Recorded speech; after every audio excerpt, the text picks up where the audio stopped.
আজ 12ই সেপ্টেম্বর বৃহস্পতিবার। হঠাৎ করে তারাপীঠে যাওয়ার জন্য মন চাইলো, তাই প্যাক করে বেরিয়ে গেলাম আমরা তিনজনে।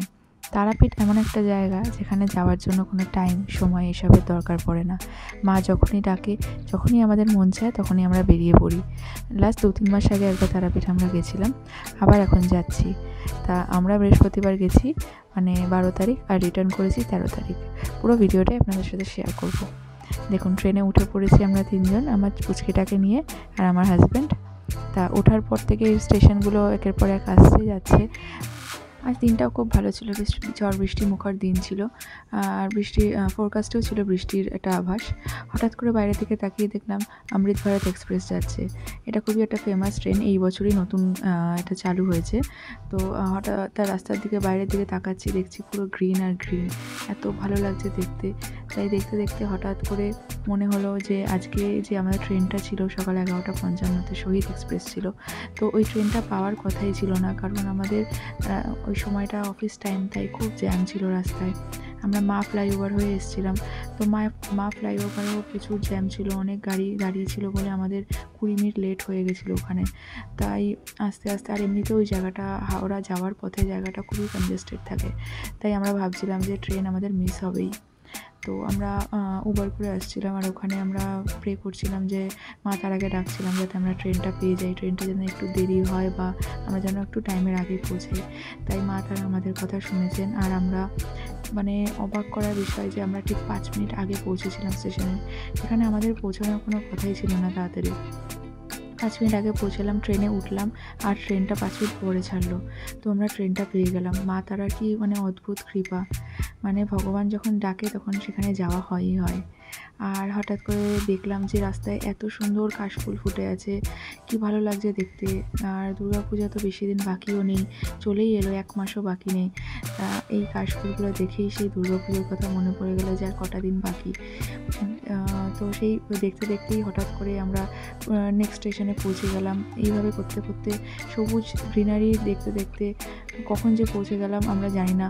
একের পর এক স্টেশন চলে যাচ্ছে, আর আমি আমার একটা ছোটো বাচ্চাকে নিয়ে এসেছি, সবে 1 বছর হয়েছে। তা অনেক কিছুই প্রিকশন নিয়ে আসতে হয়েছে, অনেক কিছু জিনিসপত্র নিয়ে আসতে হয়, কারণ বাচ্চাদের খাওয়া দাওয়ার ব্যাপার থাকে। তো এমনিতে হোটেল ওরা বললে ওরা বানিয়ে দেয়, কিন্তু তাও একটা টেনশন থাকে যে হ্যাঁ মানে কি খাওয়াবো না খাওয়াবো, তাই আমি সবই জিনিসপত্র নিয়ে আসি।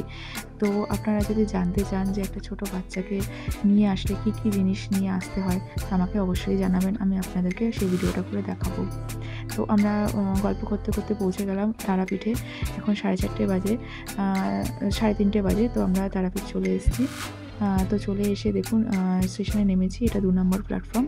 2 নম্বর প্ল্যাটফর্মে আমরা দাঁড়িয়ে আছি। এখানে আমরা এই ওভারব্রিজটা ধরে ক্রস করে গিয়ে 1 নম্বর প্ল্যাটফর্মে যেতে হবে। ওখান থেকে আমাদের অটো বা কিছু গাড়ি করে আমাদের যেতে হবে মেন তারাপীঠে, যেখানে হোটেল থাকে।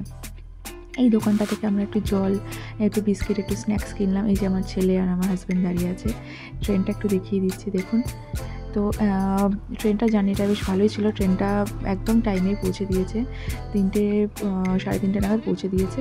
তো এই ট্রেনটা খুবই ভালো ট্রেন, একটা লেট করে না। আমি আগেও দেখেছি হিস্ট্রি, এটা লেট করে না ট্রেনটা। তো আমরা এখন ওভারব্রিজ ক্রস করে যাব, গিয়ে আমরা অলরেডি একটা গাড়ি বুক করে রেখেছি, তো সেই গাড়িটা এসে গেছে। তো আমরা ওই গাড়িটা করে আমরা হোটেলের উদ্দেশ্যে রওনা দেবো। গাড়িতে করে নেয় 500 রুপিস, এসি গাড়ি থাকে, 3 সিটার গাড়ি। তো আমরা এখন এসে গেছি হোটেলে, এটা হচ্ছে তারাপীঠেই। হোটেলটার নাম হচ্ছে বিনাপানি ডিলাক্স। তো এই যে দেখুন, এই আমার ছোট্ট সদস্যটাও গেছে বুকিং করতে, রিসেপশনে দাঁড়িয়ে আছে। তো আমি একটু রিসেপশনটা ঘুরে দেখাচ্ছি, দেখুন রিসেপশনটা বেশ বড়ই, অনেকটা স্পেসিয়াস। আর এই যে এখানটা লিফট আছে, লিফটে করে আমাদের 2nd ফ্লোরে আমাদের ঘরটা, রুমটা। তো আমরা এখানে দাঁড়িয়ে আছি, চেক ইনটা হয়ে গেলে তো আমরা রুমে চলে যাব। এটা হচ্ছে হোটেলের নিজস্ব রেস্টুরেন্ট একটা আছে, দেখুন এই যে রেস্টুরেন্টটা এখন বন্ধ আছে।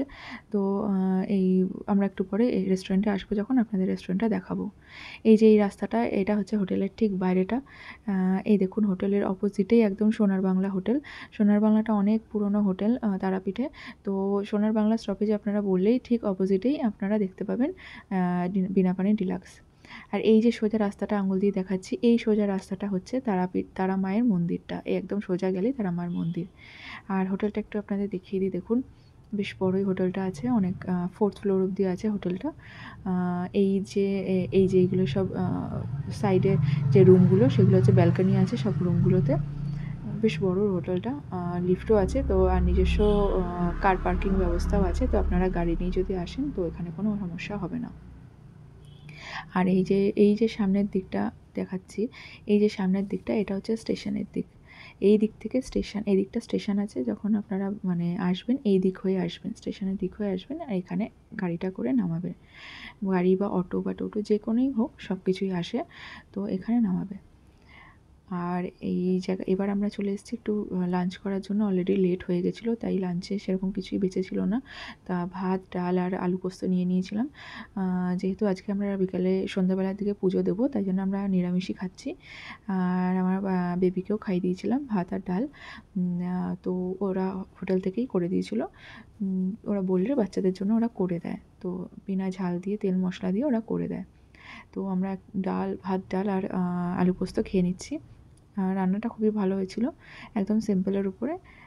তো খেয়ে এবার আমরা একটু রেস্ট নেব। রেস্ট নিয়ে আবার আমাদের পুজো দিতে যেতে হবে। তাই বাচ্চাটাকে একটু ঘুম পাড়িয়ে দেবো, না ঘুমালে আবার ও খিটখিট করবে। তাই ওকে একটু, এতটা জার্নি করে এসছে ট্রেনে, একটু যদিও ঘুমিয়েছে। তো এই যে আমার হাজব্যান্ড খাচ্ছে, ওর খাওয়া হয়ে গেলে আমি খাবো।